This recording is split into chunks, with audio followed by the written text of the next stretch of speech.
Doubt থাকলে আমাকে জিজ্ঞাসা করো। এন্ডোপ্লাজমিক রেটিকুলাম আমরা এখানে দেখতে পাচ্ছি। এন্ডোপ্লাজমিক রেটিকুলামটাকে আমরা দুটো ভাগে ডিভাইড করতে পারি।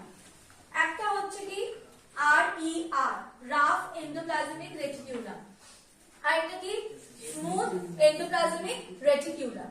রাফ এন্ডোপ্লাজমিক রেটিকুলাম কি, দেখবে শীতকালে বিশেষ করে আমাদের গায়ে না ওই র্যাশ টাইপের, কি হাতের এখানটা র্যাশ টাইপের হয়, তো আমরা এটা রাফনেস ফিল করি কি করি না, করি তো, ছোট ছোট ছোট ছোট এরকম, মানে অনেকে, আমি বেঙ্গলি টার্মটা ইউজ করছি পদ্ম কাটা টাইপের, ঠিক আছে, অনেকে জানো এটা।